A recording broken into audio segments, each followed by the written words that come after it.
शेती माझी प्रयोगशाळा या यूट्यूब चॅनलमध्ये मी आपलं स्वागत करतो. या चॅनलवर आपण नवीन असाल तर या चॅनलला सबस्क्राईब करा. या चॅनलचे नवनवीन व्हिडिओ पाहण्यासाठी बेल आयकॉन नक्की दाबा. आपणास व्हिडिओ आवडल्यास लाईक आणि शेअर अवश्य करा. नमस्कार, मी डॉक्टर मच्छिंद्र बांगर महाराष्ट्रातील आणि देशातील हवामान परिस्थिती संदर्भात ताजा अंदाज देणार आहे. आपण बघतो उत्तर भारतामध्ये WD सक्रिय झालेला आहे, परंतु एक गोष्ट लक्षात ठेवा, जसं मान्सून प्रभावी होतो तसा WDचा प्रभाव कमी होत असतो, त्यामुळे त्यामध्ये असा दमदारपणा नाही. मात्र जे बंगालच्या उपसागरातून डिप्रेशन तयार झालेलं आहे ते आता मध्य भारताकडे सरकत आहे. जवळपास मध्य प्रदेशच्या दरम्यान ते आलेलं आहे आणि अरबी समुद्रामध्ये असलेली एक चक्राकार स्थिती जिच्यामध्ये मोठ्या प्रमाणात बाष्प आहे, त्यामुळे आपल्याला या भागामध्ये मोठ्या प्रमाणात पावसाळी वातावरण दिसतंय. आपल्यासाठी महत्त्वाचं आहे की 92% पाऊस सध्यापर्यंत महाराष्ट्रामध्ये नोंदला गेला आहे. 8 तारीख ही संपूर्ण भारतामध्ये मान्सून पोहोचण्याची आहे. मात्र राजस्थान, पंजाब आणि गुजरात याच्या काही पश्चिमी भागामध्ये अद्याप मान्सून पोहोचणं बाकी आहे आणि साधारण पुढील 2 दिवसामध्ये म्हणजे आज किंवा उद्या संपूर्ण देशात मान्सून पोहोचेल, त्यासाठी कुठलीही अडचण नाही. आज 7 तारखेला भारतीय हवामान खात्याने संपूर्ण गुजरातला रेड अलर्ट दिला असून महाराष्ट्रात अजून उत्तर महाराष्ट्रामध्ये खास करून रेड अलर्ट कायम आहे. थोडा मध्य महाराष्ट्रात रेड अलर्ट कायम आहे. विदर्भ आणि कोकणामध्ये मात्र ऑरेंज अलर्ट करण्यात आला आहे आणि मराठवाड्यात पावसाची शक्यता कमी व्यक्त करण्यात आलेली आहे. गुजरातमधला रेड अलर्ट कमी करण्यात आला आहे आणि उत्तर महाराष्ट्रात मात्र रेड अलर्ट आपल्याला 8 तारखेला कायम ठेवलेला आहे आणि कोकण आणि विदर्भामध्ये मात्र येलो अलर्ट आहे. विदर्भ मराठवाड्यात 9 तारखेला पाऊस उघडेल, मात्र उत्तर महाराष्ट्र, मध्य महाराष्ट्र, पश्चिम महाराष्ट्र, कोकण विभागात येलो अलर्ट देण्यात आलेला आहे. हा एकत्रित येलो अलर्ट असल्यामुळे आपल्याला पश्चिम महाराष्ट्रात तो दिसतो, परंतु तो पश्चिम महाराष्ट्रासाठी नाही आहे. भारतीय हवामान खात्याने 10 तारखेपासून महाराष्ट्रातील पाऊस कोकणासहित उघडेल अशा प्रकारचा अंदाज या ठिकाणी नोंदलेला आहे. मान्सूनचे वारे महाराष्ट्रात आणि बहुतांश मध्य भारतात, पश्चिम भारतामध्ये कमजोर होणार आहेत, त्यामुळे पावसाची शक्यता 11 तारखेला नाही. तीच परिस्थिती 12 तारखेला देखील आहे. म्हणजे साधारण 10 तारखेपासून पुढे पावसाचं प्रमाण महाराष्ट्रात कमी होतं आहे. गेल्या 48 तासामध्ये आपण बघतो की कुठे पाऊस जास्त झाला, तर आपल्याला या भागामध्ये सर्वाधिक पावसाच्या नोंदी झालेल्या आहेत. अतिवृष्टी या ठिकाणी झालेली आहे. 300 मिलीमीटरपेक्षा जास्त पाऊस काही भागात झालेला आहे. त्याचबरोबर कोकण किनारपट्टीला देखील 400 ते 500 मिलीमीटर, काही ठिकाणी 600 मिलीमीटर पाऊस गेल्या 48 तासात झालेला आहे आणि त्यामुळे तो रायगड जिल्हा असेल किंवा पुणे जिल्हा असेल, ठाणे जिल्हा असेल, मुंबई असेल, या भागात तो पाऊस झालेला आहे. गुजरातच्या देखील काही भागात, दक्षिण गुजरातमध्ये अतिवृष्टी झालेली आहे आणि मध्य प्रदेशमध्ये देखील तुरळक ठिकाणी अशी अतिवृष्टी आहे. परंतु सर्वात अधिक प्रभाव हा छत्तीसगड, ओरिसा आणि महाराष्ट्रामध्ये बसलेला आहे. त्यामुळे या ठिकाणची पावसाची सरासरी मात्र वाढलेली आहे आणि आपण असं सांगितलेलं होतं की हा आठवडा, जुलैचा पहिला आठवडा हा निर्णायक असेल आणि 6 तारखेपर्यंत निर्णायक अशा प्रकारचा पाऊस कोकण किनारपट्टी, विदर्भामध्ये, मध्य महाराष्ट्राच्या पश्चिमी जिल्ह्यांमध्ये पडलेला आहे. पुन्हा एकदा आपल्याला आज 7 तारखेला GFS मॉडेलने कोकण किनारपट्टीला जोरदार पाऊस दाखवला आहे. मध्य महाराष्ट्र आणि उत्तर महाराष्ट्रातही त्याचा प्रभाव आहे. हा प्रभाव 8 तारखेलाही कायम असेल. 9 तारखेला याचं प्रमाण कमी होईल. थोडा उत्तर कोकणात पाऊस असेल, परंतु प्रभावी नाही.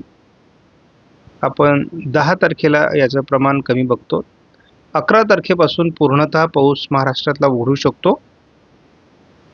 12 तारखेलाही पाऊस उघडलेला असेल. कोकणात हलक्या सरी असू शकतात. 13, 14, 15 आणि 16 तारखेपर्यंत पाऊस उघडलेला राहील, परंतु कोकणात हलक्या सरींची शक्यता 16 तारखेपासून पुन्हा आहे. TCMW मॉडेलने देखील आज छत्रपती संभाजीनगर, अहिल्यानगरच्या काही भागामध्ये हलक्या ते मध्यम सरी होतील. काही ठिकाणी पश्चिमी तालुक्यांमध्ये जोरदार सरी असू शकतात. संपूर्ण कोकण घाटमाथ्यावर आजही पावसाची शक्यता आहे. उत्तर महाराष्ट्रातही तुरळक स्वरूपात पावसाची शक्यता असू शकते.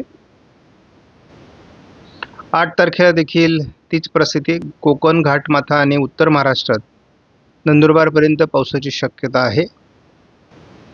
9 तारखेपासून मात्र महाराष्ट्रातला पाऊस उघडणार आहे. एखाद दुसऱ्या ठिकाणी स्थानिक स्वरूपात हा पाऊस होईल. समजा आता आपण बघतो की थोडं हिंगोली, वाशिममध्ये किंवा यवतमाळमध्ये पाऊस दाखवला जातोय किंवा नागपूर उत्तरेला पाऊस दाखवला जातोय, दक्षिण कोकणात पाऊस दाखवला जातोय. अशा प्रकारचा पाऊस मध्ये-मध्ये होत राहील. सोलापूर दक्षिण किंवा अगदी सांगली आणि कोल्हापूरच्या दक्षिणी पट्ट्यात देखील हलकं वातावरण असू शकतं. 10 तारखेला कोकणामध्ये हलकी ढगाळ परिस्थिती आहे. हलका पावसाचा एखाद दुसऱ्या ठिकाणी सर येऊ शकते. पाऊस उघडलेला असेल. 11 तारखेला देखील ECMWF मॉडेलने उघडीप दाखवली. कोकणात हलक्या सरींची शक्यता आहे. 12 तारखेला अंदाजात विशेष बदल नाही. 13 तारखेला अंदाजात विशेष बदल नाही. 14 तारखेला थोडं कोकण किनारपट्टीकडून पावसाळी वातावरण सुरू होईल. 15 तारखेपासून महाराष्ट्रात पुन्हा पावसाची शक्यता स्थानिक स्वरूपात राहील. कोकण किनारपट्टीमध्ये याचं प्रमाण अधिक असेल. 16 तारखेला पूर्व विदर्भ आणि कोकण हा जो पॅटर्न आहे, म्हणजे आता उत्तरार्ध जुलैचा सुरू झाला. जुलैच्या उत्तरार्धामध्ये 16 तारखेपासून पूर्व विदर्भ आणि कोकणात पावसाळी परिस्थिती वाढेल. 17 तारखेला देखील महाराष्ट्रात पॅचेसमध्ये ठिकठिकाणी पाऊस होणार आहे. कोकणामध्ये पावसाची पुन्हा एकदा जोरदार स्थिती असेल आणि विदर्भाच्या उत्तरेकडून मग यामध्ये अकोला, अमरावती, नागपूर, भंडारा, गोंदिया, चंद्रपूर या काही भागात आपल्याला पाऊस दिसू शकतो. अगदी त्याचा प्रभाव जळगावपर्यंत असू शकतो. 18 तारखेला पुन्हा मुसळधार पाऊस आपल्याला कोकण किनारपट्टीत बघायला मिळेल. पश्चिम विदर्भामध्ये बघायला मिळेल. उत्तर मराठवाड्यात बघायला मिळेल. उत्तर मराठवाड्यामध्ये जालना असेल, छत्रपती संभाजीनगर असेल. उत्तर महाराष्ट्रातील अगदी नंदुरबार, धुळे, जळगाव, अगदी नाशिकपर्यंत पावसाचं प्रमाण पुन्हा वाढण्याची शक्यता आहे. कारण एक सिस्टम पुन्हा मध्य प्रदेशवर येईल आणि पुन्हा जी सिच्युएशन आज आहे ती आपल्याला पुन्हा एकदा 18 तारखेला बघायला मिळेल. 19 तारखेला देखील कोकणात मुसळधार पाऊस असणार आहे. महाराष्ट्राच्या उत्तरेकडून मग नागपूरपासून तर अगदी नंदुरबारपर्यंत उत्तरेकडे जिल्ह्यांच्या उत्तरेकडील भागात पावसाची शक्यता राहील. 20 तारखेलाही कोकणात पाऊस कायम असणार आहे. कारण जुलै हा महिना मुळातच कोकण घाटमाथ्यावरील पावसाचा आहे. पूर्व विदर्भातील पावसाचा आहे. उर्वरित महाराष्ट्रात विशेष पाऊस जुलैच्या या काळात पडत नाही, हे लक्षात ठेवा. 21 तारखेला देखील आपल्याला केवळ पूर्व विदर्भ आणि कोकण असंच पावसाळी वातावरण दिसणार आहे आणि हा जुलै महिन्याच्या पावसाचा पॅटर्न आहे, हे लक्षात ठेवा. आणि जर या पॅटर्ननुसार जुलैत पाऊस पडत असेल तर सप्टेंबर, ऑगस्ट या महिन्यामध्ये देखील आपल्याला विशाखापट्टणमकडून कमी दाबाचं क्षेत्र महाराष्ट्रावर येऊन जोरदार पाऊस होण्याचे संकेत आहेत. कारण पॅटर्नमध्ये बदल नाही. ज्या ठिकाणी मध्य भारतावर डिप्रेशन पोहोचले त्या ठिकाणी वारे सरकत आहेत आणि साहजिकच जर वारे त्या बाजूने गेले तर वाऱ्यांची गती केवळ महाराष्ट्रात दिसेल. विशेष पावसाळी वातावरण असणार नाही. 9 तारखेनंतर पाऊस कमी होतोय तेव्हा नेहमीच्या पॅटर्नचे नॉर्मल वारे वाहतील.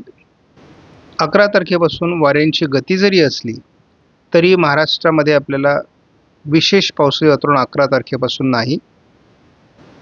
आपण महाराष्ट्राच्या उत्तरेकडे जसे जाऊ तसा हवेचा कमी दाब तयार होतो आणि जसं महाराष्ट्राच्या दक्षिणेकडे जाऊ आपण तसा हवेचा दाब वाढतोय आणि ज्या भागामध्ये हवेचा दाब वाढतो त्या ठिकाणी पावसाचं प्रमाण कमी असतं आणि ज्या भागात हवेचा दाब कमी आहे त्या भागामध्ये मात्र आपल्याला पावसाचं प्रमाण वाढताना दिसतं.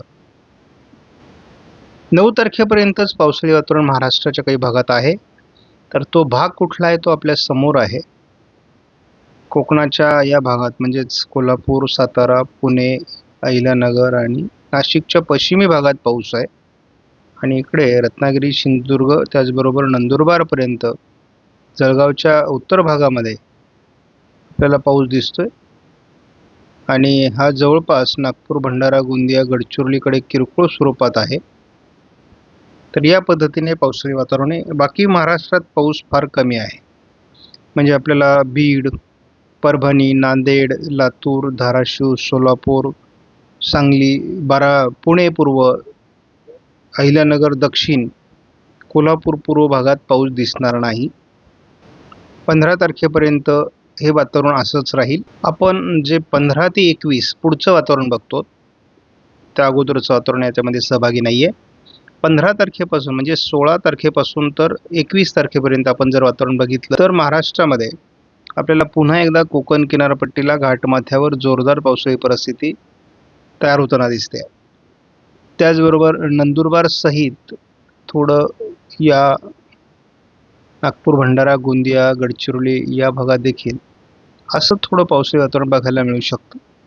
तर बाकी हा जो महाराष्ट्राचा पट्टा आहे, या पट्ट्यामध्ये पाऊस कमी असणार आहे. पण एक लक्षात ठेवा, मी तुम्हाला सांगायचा नेहमी प्रयत्न करतोय की पूर्व विदर्भ आणि कोकण असंच पावसाचं वातावरण हे जुलैमध्ये असतं. जुलैमध्ये आपल्याला ज्या भागामध्ये मी पट्टे मारलेले आहेत त्या ठिकाणी फार पाऊस नसतो. लक बाय चान्स पावसाच्या सरी आल्या तर येतात, नाही तर फारसा पाऊस नसतो. आता आपण धावता अंदाज घेणार आहोत. आजपासून पावसाळी काय परिस्थिती आहे. आज अहिल्यानगरच्या पश्चिमी भागात, छत्रपती संभाजीनगरच्या थोडं पश्चिमी भागामध्ये म्हणजे अकोले असेल किंवा इकडे वैजापूरपर्यंत असेल, नाशिकचा दक्षिणी भाग आहे, पुण्याच्या पश्चिमी भागापर्यंत पावसाळी वातावरण आहे. म्हणजे संपूर्ण कोकणात आज पावसाळी वातावरण आहे. हलक्या ते जोरदार सरी होतील. नाशिक विभागात मात्र थोडं पावसाळी वातावरण दुपारपर्यंत चांगलं दाखवलं जातं आहे. दुपारनंतर आज पावसाचा प्रभाव महाराष्ट्रातला आणि कोकणातला देखील कमी होणार आहे. 8 तारखेला देखील आपण बघतो थोडं उत्तर महाराष्ट्रामध्ये जळगाव असेल, मालेगाव, धुळे, नंदुरबार या भागामध्ये पाऊस असणार आहे, कारण अजून वातावरण आहे. कोकणाच्या घाटमाथ्यावर देखील पावसाच्या सरी 8 तारखेला असणार आहेत. आणि थोडं अंतर्गत भागात देखील महाराष्ट्राच्या मराठवाडा किंवा अगदी इकडे सोलापूरपर्यंत, नांदेडपर्यंत स्थानिक वातावरणाला पोषक स्थिती आहे. त्यामुळे 8 तारखेला थोडं स्थानिक चांगल्या सरी होऊ शकतात. 9 तारखेपासून मात्र पावसाचं प्रमाण खूप कमी होणार आहे आणि 10 तारखेला महाराष्ट्रातला पाऊस विश्रांती घेईल.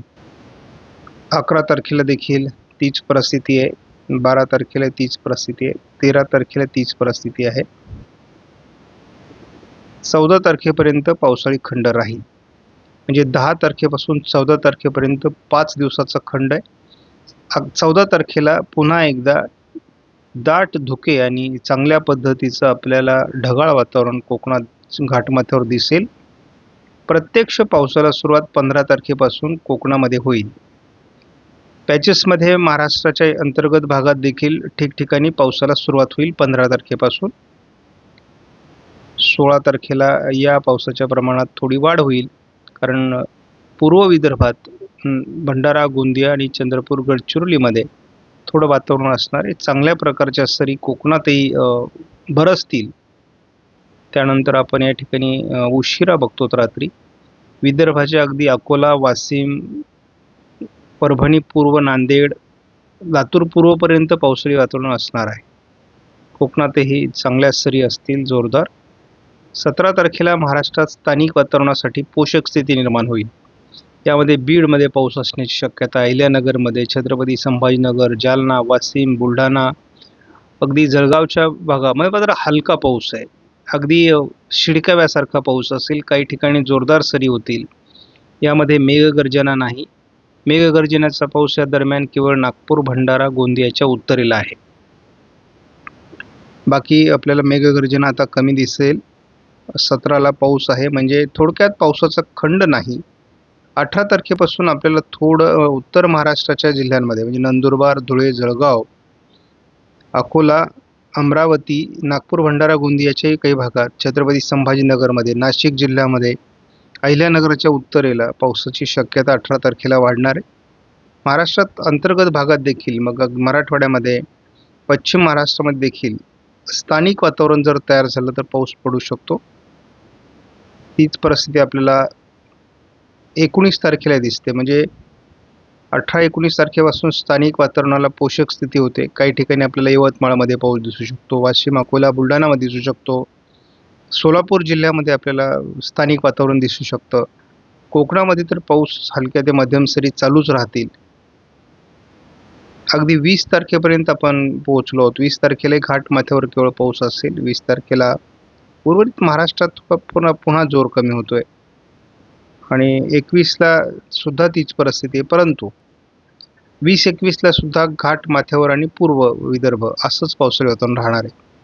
त्यामुळे एक लक्षात घ्या की हा पूर्णपणे जुलै महिन्याचा पॅटर्न असतो, जवळपास तो 15 ऑगस्टपर्यंत कधी कधी जातो. त्यामुळे पूर्णतः कडकडीत पावसाळी खंड आपल्याला बघायला मिळणार नाही जुलैमध्ये.